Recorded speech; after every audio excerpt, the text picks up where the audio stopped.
मैं बहुत परेशान हूं। मैं एक अनाथ की जिंदगी सनातन धर्म में घर वापसी के बाद बिता रहा हूं। जब से हम सनातन धर्म में आए हैं, मुसलमान मुझसे नाराज हो गया। जो मेरे संगठन मेरी मदद करते थे, मेरी कोई मदद करता नहीं, लेकिन सब आश्वासन देते हैं। अस्सलाम वालेकुम दोस्तों, मैं हूं शारिफ खान। आज आप देखेंगे कि अल्लाह जब किसी से नाराज होता है तो उसका क्या हाल होता है। इस शख्स का नाम है वसीम रिजवी। ये इस्लाम धर्म को छोड़कर सनातन धर्म यानी हिंदू धर्म में गया था अब से 1 साल पहले। उसके बाद आज मैं आपको इसकी एक नई वीडियो दिखाऊंगा। इसने एक अपनी नई वीडियो क्लिप बना करके लोगों से मदद की गुहार लगाई है। इस वीडियो के अंदर इसका कहना है कि लोगों मेरी मदद करो, मैं बहुत परेशान हूं, मैं खुदकुशी करने के लिए जा रहा हूं। जब से मैंने इस्लाम छोड़ा है और जब से मैं सनातन धर्म में आया हूं, एक के बाद एक मेरे ऊपर मुश्किलें बढ़ती चली गई हैं और आज हालात इस कदर बिगड़ चुके हैं कि आत्महत्या करने के सिवा मेरे पास कोई चारा नहीं है। दरअसल दोस्तों, मैं इसकी वीडियो आपको दिखाऊंगा, उससे पहले 2 बातें इसके बारे में बता दूं कि ये वीडियो इसने बनाई क्यों है। इसने ये वीडियो इसलिए बनाई है कि जब इस्लाम धर्म में ये था तो इसने लाखों करोड़ों रुपए का गमन किया था, नाजायज लोगों के हक खाए थे। और इसने जब लाखों करोड़ों रुपए लोगों के खा लिए तो इसने क्या दिमाग लगाया कि अगर मैं हिंदू धर्म में चला जाता हूं, सनातन धर्म में चला जाता हूं, तो ये मेरे ऊपर जितने भी केस चल रहे हैं, जितनी भी परेशानी है, सब खत्म हो जाएंगी। लेकिन आज के लोग जो हैं वो बहुत ज्यादा समझदार हैं। कानून व्यवस्था कानून के हिसाब से चलती है। मैं आपको बता दूं, जब ये सनातन धर्म में गया तो उसके जाने के बाद भी इसके ऊपर का कोई केस हटा नहीं, क्योंकि भारत एक लोकतांत्रिक देश है जहां लॉ एंड ऑर्डर चलता है। तो अब इसके खिलाफ इतने मुकदमे हो गए कि इसे आत्महत्या करने पर नौबत आ गई है। बाकी की ये पूरी कहानी अपने मुंह से आपको बताएगा। तो चलिए जानते हैं वसीम रिजवी से कि कितनी परेशानियों में ये घिरा हुआ है, कौन कौन से हिंदू संगठनों ने इसके साथ दगाबाजी की और इसकी हालत कुत्ते से ज्यादा बदतर कर दी। तो चलिए शुरू करते हैं वीडियो। नमस्कार, मैं जितेंद्र नारायण सिंह हूं। आज मैं दुखी मन से पूरी सनातन दुनिया के सामने अपने दुख को साझा करना चाहता हूं, क्योंकि मैं इस वक्त बहुत मजबूर हूं। इस्लामिक साजिश और इस्लामिक कट्टरता के जाल में मैं कलयुग के अभिमन्यु की तरह फंस चुका। आज से 1.5 साल पहले मैं वसीम रिजवी हुआ करता था। तब मैं 2 बार राजमंत्री दर्जा प्राप्त रहा। मैं शिया सेंट्रल वक्फ बोर्ड का 4 बार निर्वाचित अध्यक्ष रहा। मेरा धार्मिक जीवन अयोध्या राम जन्मभूमि से शुरू हुआ। जिस वक्त सुप्रीम कोर्ट में राम जन्मभूमि पर भगवान श्री राम का मंदिर बनने का मुकदमा चल रहा था, तो मैं उसमें एक पक्षकार था। मैंने भगवान श्री राम को सपने में देखा। मैं मुसलमानों के कट्टर रवैये से परेशान था। मैंने सुप्रीम कोर्ट में भगवान श्री राम के मंदिर के पक्ष में हलफनामा दिया। मुसलमान मुझसे नाराज हो गया। मैंने उनकी विचारधाराओं से संघर्ष करते हुए सुप्रीम कोर्ट में 26 आयतों के खिलाफ मुकदमा दाखिल किया, क्योंकि ये वो 26 कुरान की आयतें हैं जो गैर मुसलमानों को काफिर कहती हैं, सनातन धर्म वालों को काफिर कहती हैं, उनके जीने के अधिकारों को छीनती हैं, उन पर जुल्म ज्यादती करने की शिक्षा देती हैं। तब तो मुसलमान मेरा और ज्यादा दुश्मन हो गया। मेरे सर की कीमत लगने लगी, क्योंकि इस्लाम में जो कुरान मोहम्मद और कुरान की विचारधारा को नकारे उसकी सजा मौत होती है। दाऊद इब्राहिम जैसे आतंकी व्यक्ति के गुर्गे मुझे मारने आए, मेरी हत्या करने आए, जिन्हें दिल्ली में क्राइम ब्रांच ने पकड़ा। कश्मीरी आतंकवादी मेरी जान के दुश्मन हैं। पाकिस्तान की आतंकी संगठनें हमको धमकियां देती हैं, मेरी जान की दुश्मन है।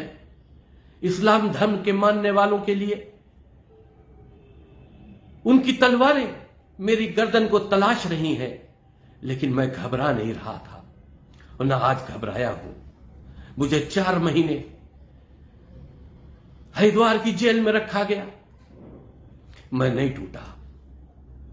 मैं जितेंद्र नारायण सिंह बनकर हरिद्वार जेल में गया था और जितेंद्र नारायण सिंह बनकर हरिद्वार जेल से वापस आया।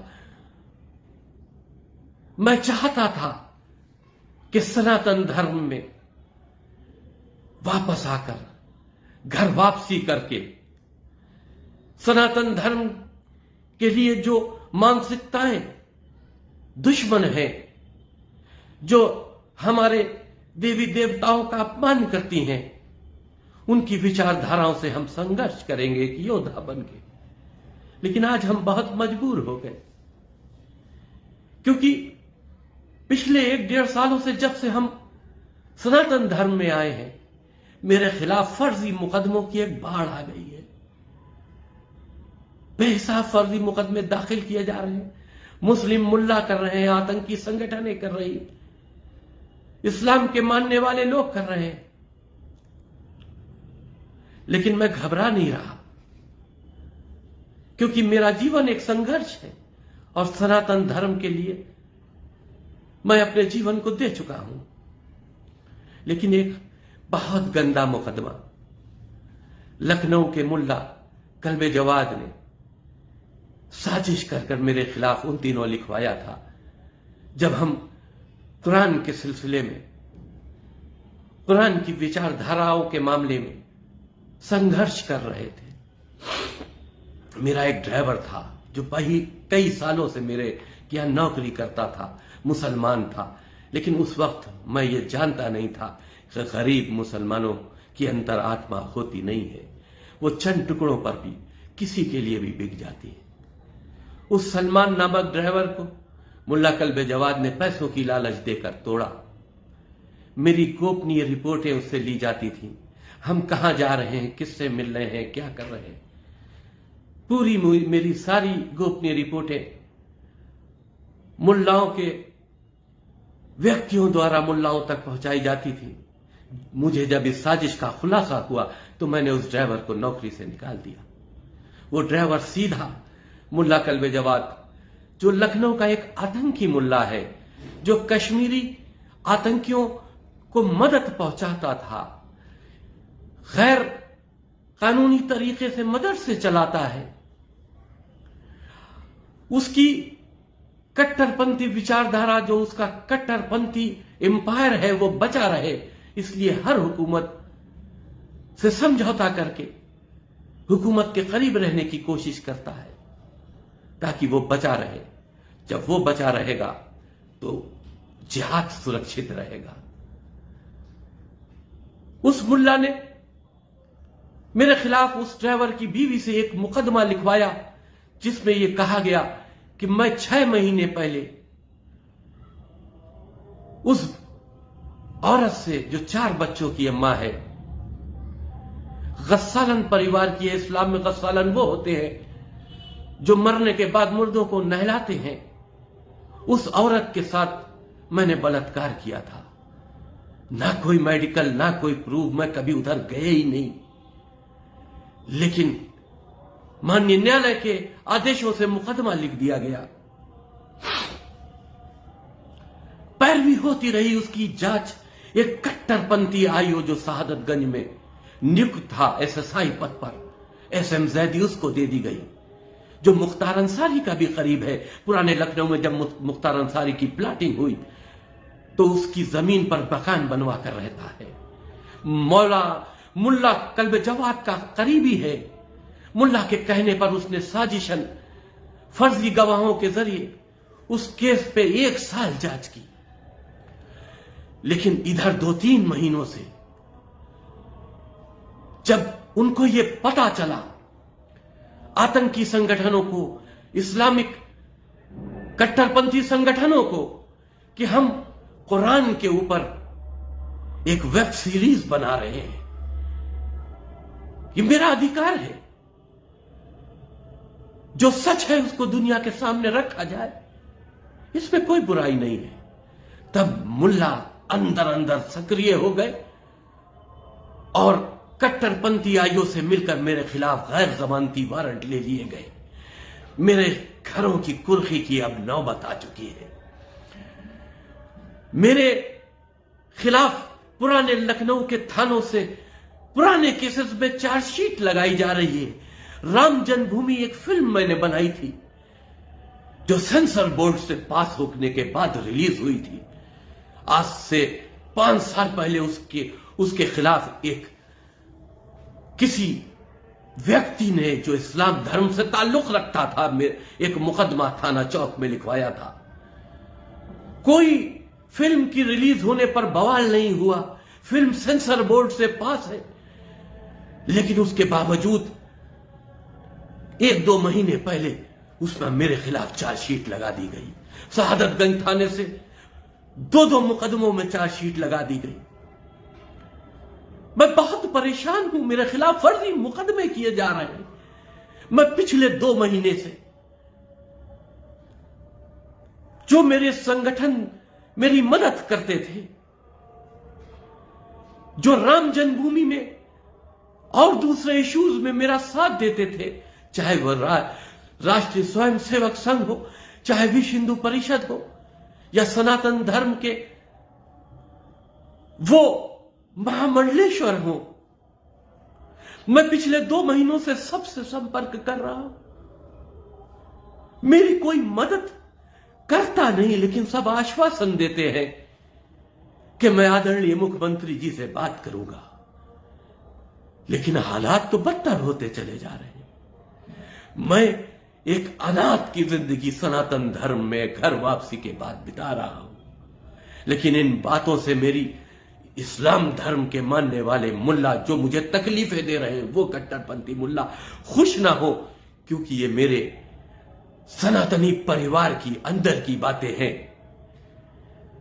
तुम्हारी विचारधारा के खिलाफ जब तक मैं जिंदा हूं लड़ता रहूंगा। अगर मेरा जीवन समाप्त हो गया तो मेरे चिता की अग्नि भी इस्लामिक कट्टरता को ललकारेगी। तो उम्मीद करता हूं दोस्तों आपको ये वीडियो पसंद आई होगी। अगर ये वीडियो पसंद आई हो तो मेरे चैनल को सब्सक्राइब करके बेल आइकन पर ऑल का बटन सेलेक्ट कर लेना। इंशाल्लाह फिर मिलूंगा इसी तरह की एक नई वीडियो के साथ। और दोस्तों जाते जाते मैं आपको बता दूं कि अल्लाह की लाठी में आवाज नहीं होती है।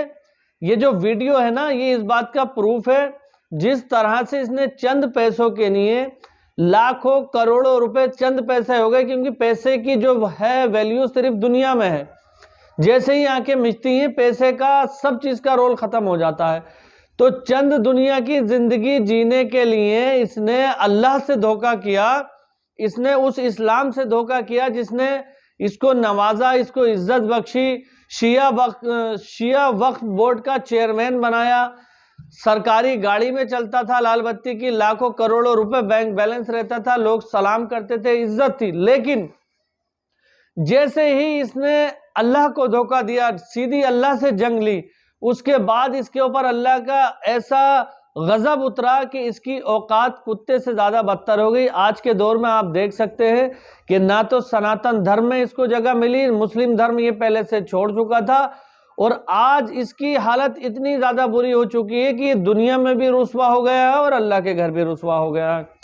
बताता साथ ही साथ चलूं, अल्लाह मालिक है। कोई भी इंसान दुनिया में इस बात की गारंटी नहीं ले सकता कि किसको जन्नत मिलेगी, किसको दोजख मिलेगी। लेकिन कुरान और हदीस की रोशनी में यह दिखा दिया गया है कि अगर अच्छे काम करोगे तो जन्नत में जाओगे, बुरे काम करोगे तो दोजख में जाओगे। उस लिहाज से ये फिलहाल अभी तक दोस्ती है, और अगर ये माफी मांग लेता है सच्चे दिल से अल्लाह से, तो अल्लाह बहुत मेहरबान है, रहम करने वाला है। वो जिसको चाहे माफ कर दे और जिसको चाहे नहीं माफ करे, ये अल्लाह की मर्जी। तो ये अगर माफी मांग ले तो अल्लाह माफ करने वाला है। हो सकता है माफ कर दे, ये भी हो सकता है कि नहीं माफ करे। तो फिलहाल उम्मीद करता हूं कि आपको ये वीडियो से काफी इबरत हासिल हुई होगी, काफी कुछ जानने को मिला होगा। खुदा हाफिज, जय हिंद, जय भारत। फिर मिलूंगा इंशाल्लाह इसी तरह की एक नई वीडियो के साथ।